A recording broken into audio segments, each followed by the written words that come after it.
vendo aberto o quinto selo. Então, quando se abre o selo, é visto as almas debaixo do altar. Veja que nós estamos vendo agora a morte de santos. Aqui é morte de gente, do povão, né? Agora, no quinto selo, a perseguição está direcionada aos santos. A fúria está direcionada literalmente aos santos. As trombetas estão sendo tocadas. Trombetas são vozes. Trombeta é anunciação. É a igreja que toca. É o povo anunciando, é o povo falando para se converter. Que esses aqui, como nós já explicamos, é o anticristo, é a besta, vai vir um número. Então a igreja está anunciando. Porque aqui ainda tem azeite, como nós já falamos.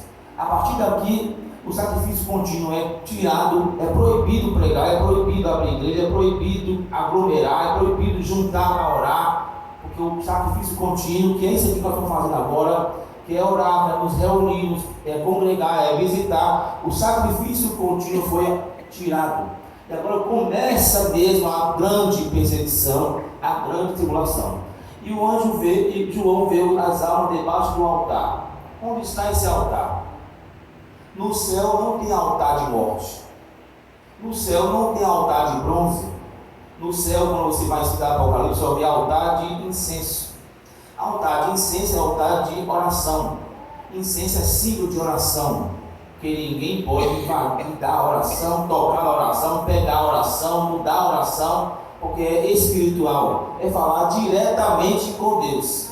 Claro, quando você fala em língua, você fala mesmo diretamente, só Deus entende. Quando você fala na sua língua, o diabo entende, ele põe interferências, dificuldades.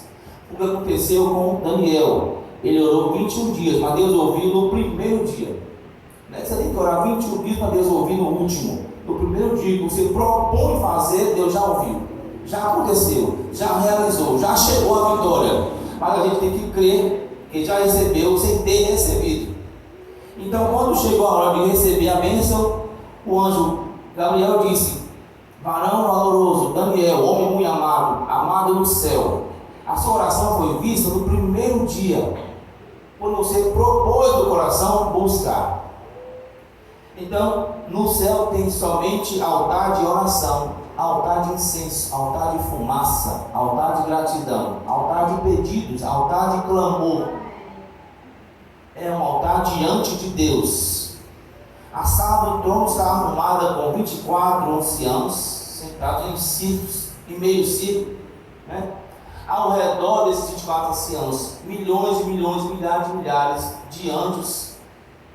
Na frente tem um grande mar de vidro, e à frente, mais um pouco, está o trono de Deus, e como que uma pedra formosíssima, caríssima, porque João não podia ver quem estava sentado, é Deus, o homem pode ver Deus. Então ele viu uma pedra preciosa, sobre a glória daquela pedra, o fulgor da pedra, um arco-íris, e tudo aquilo montado em cima de um firmamento, de um céu, de uma base de glória. E ouvia sons que saíam daquele brilho da pedra, vozes, trovões e relâmpagos.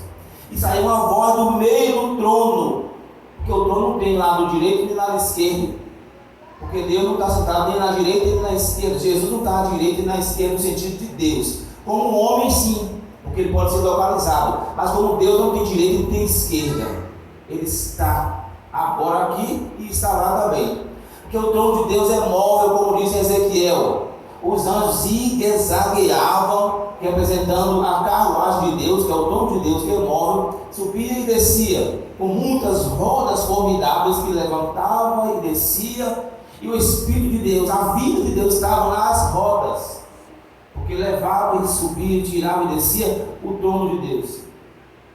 Então essa é a dinâmica, é a arrumação, a organização da sala do trono. Lá não tem altar de sacrifício. Então onde é que está esse altar que as almas estão mortas e gritando por vingança? É aqui na terra. O altar da terra é o altar de morte. É aqui que a gente mata, é aqui que somos assassinados, é aqui que sofremos, é aqui que somos injuriados, perseguidos. É aqui que é o altar de bronze. Porque o céu passa a ser o santo dos santos e a terra passa a ser o átrio exterior do tabernáculo.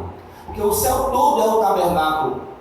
Apocalipse capítulo 21 e 22. Eis o tabernáculo, a casa, a barraca o templo de Deus, que desce com os homens. Deus mesmo desce com eles. Eles, os homens, vão ser povo de Deus, e Deus será o seu Deus. Então está descendo um tabernáculo que não tem mais um altar de bronze, mas somente altar de incenso. A terra é o altar onde as almas estão debaixo desta terra, clamando por vingança. Esse lugar, diz a Bíblia, que Abel grita até agora, quando Deus perguntou para Caim: onde está o seu irmão Abel? Por acaso eu sou guarda do meu irmão? Deus disse o que para Abel, para Caim? É porque o sangue de Abel clama a mim desde a terra, não é daqui de cima, é desde a terra. Então está aí embaixo, clamando aqui, está chegando aqui em cima, o clamor aí de baixo. Então as almas estão embaixo, lá no seio de Abraão. A palavra seio significa perto, próximo, consolo. Por isso na parábola ou na história diz que, olha, aqui está o seu Lázaro sofrendo, e o Lázaro está no consolo e você no tormento. Então o seio não é o nome do lugar, é o ambiente. É como a palavra lar. Um lar não é como uma casa. A casa é mobiliada, a casa é comprada, a casa é construída, mas o lar é espiritual, é sentimental, é emocional, é aconchego, é respeito, é relacionamento. Nessa palavrinha a gente cria a palavra lareira, é o fogo que aquece, é aquele ambiente que quando você vai embora quer voltar. Eu tenho prazer de sentar à mesa com o pai, com a mãe, com o irmão, com o avô, com o tio, com todo mundo que faz parte daquela casa. Então não é uma casa que chama ninguém para dentro, é o aconchego dela, que é o lar. Então o lar dos santos está sendo por enquanto desse chamado seio. A palavra seio é estar junto com Deus, junto com Abraão, no seio, no colo, no aconchego, no consolo. Seio é consolo, recostar no peito, ou encostar no peito, para ouvir a batida do coração, para ouvir um consolo, a ouvir um conselho. Então as almas estão lá mesmo nesse lugar de consolo, as que foram martirizadas, vingança, pedindo que Deus vingue, que Deus reivindique o sangue que caiu, desde o Velho Testamento até o mais auspicioso momento que foi da primeira igreja, a igreja primitiva, que onde muito sangue foi derramado para fundar a igreja, e ainda daqueles que ainda vão morrer na grande tribulação. Então o número de quem vai ser chamado de igreja é um número fechado, mas eu não posso dizer o total desse número, porque ele é tanto como a areia da praia, e ele vai ser totalizado quando terminar a grande tribulação. Quando terminar, aí fecha o número da igreja. Quem for para morrer como mártir, vai fechar o número de quem vai ser igreja mártir. Porque tem a igreja mártir e tem a igreja de santos, que apenas dormiram no Senhor, não morreram pelo Senhor, apenas batalharam pela fé que uma vez foi dada aos santos, como diz o apóstolo Judas.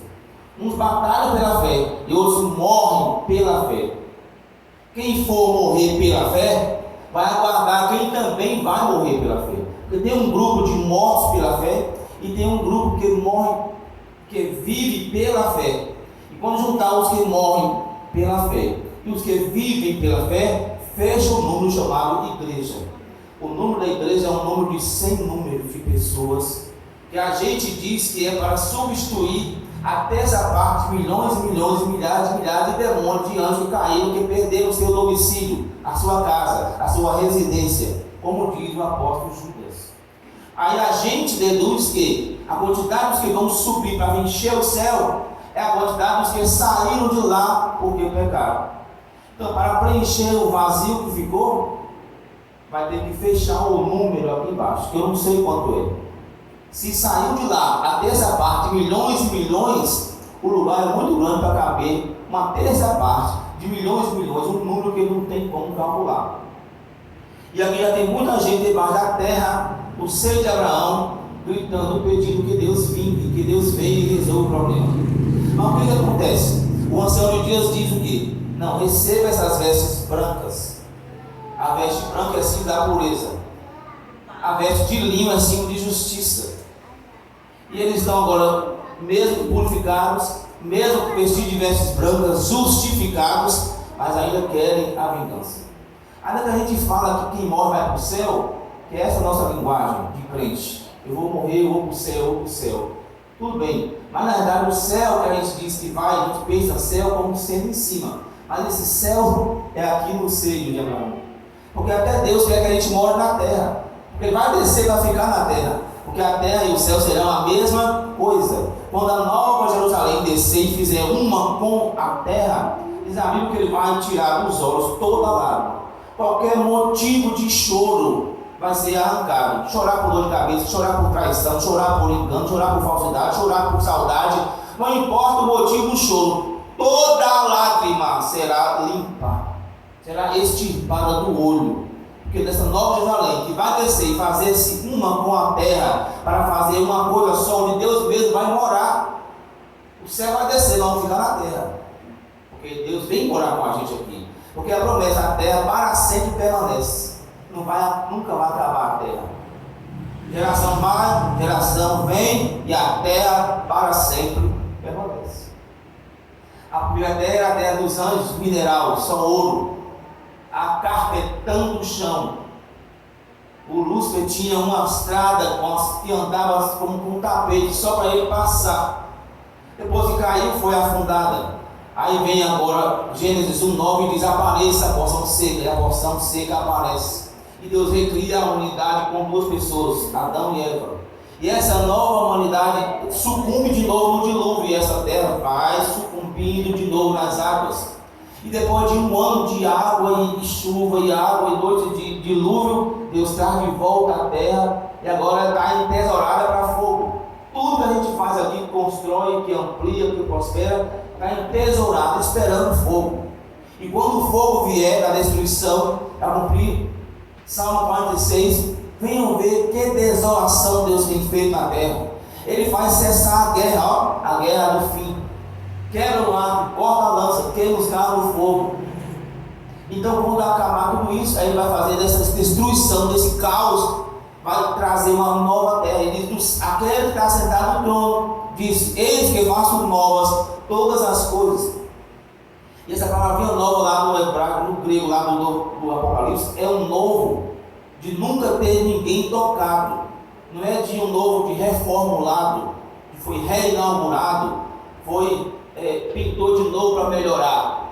Não, nunca se viu o brilho da nova terra, o jeito da nova terra. Porque Deus vai fazer tudo novo. Louvado seja Deus. Enquanto isso, as almas estão lá debaixo, esperando a hora em que Deus vai revelar os filhos de Deus. A própria terra está gemendo a hora que Deus vai revelar, para todo mundo saber quem era e quem não era. Quem era crente e quem não era crente. Quem servia e quem não servia. Esse dia vai ser aonde? Vai ser aqui. No final do último dia, que é o dia da ressurreição do último dia. Louvado seja Deus. Já falamos por que é o último dia. E agora estamos nos detendo aqui no quinto selo. O selo é a visão, é o olho aberto para ver o que vai acontecer pelas trombetas e o que vai acontecer pelas taças. E as almas, as pessoas, que nós somos essas pessoas, nós somos almas, nós só somos cobertos de corpo. O invólucro é o corpo, mas o que somos de verdade é o que está dentro. Por isso chamado de as almas debaixo do altar. Então, até fechar esse número, irmãos, tem muita coisa para acontecer. O fim do mundo está muito longe, está muito distante. Mas a gente não precisa esperar que venha o fim do mundo. A gente só precisa estar preparado. Não importa se você acredita que o arrebatamento é amanhã. Não, se vai sair é no meio. Não, se vai sair no final. Porque no começo, no meio, no final, se não estiver preparado, não adiantou de nada eu saber que era antes, que era no meio ou que era depois. Eu tenho que estar preparado, porque quem se prepara não se preocupa se é no presente, no início, se é no meio ou se é no final. Enquanto isso não acontece, quem já morreu pela obra, pela causa, recebe coroa de glória, será glorificado. A grandeza da alegria ultrapassa o normal. Mas alguns já estão querendo que Deus vingue logo.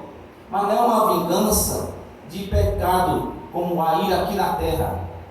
Porque quando Lázaro, o rico, ele vê Abraão no seu seio, perto dele aqui, ele pede para que ele fale com Lázaro, para ir aonde ele está, e molhe um pouquinho da ponta da língua, porque ele está sentindo uma sequidão muito forte, porque ele está sendo queimado, está queimando numa chama só. Ele diz: manda ele vir aqui, molhar minha língua, eu estou queimando nesta, no singular, nesta chama, não era neste fogaréu, nesse fogaréu, nessa mata aqui de fogo, não, era uma língua só de fogo, que servia de cela, que servia de instrumento de condenação mental, porque ele estava perturbado.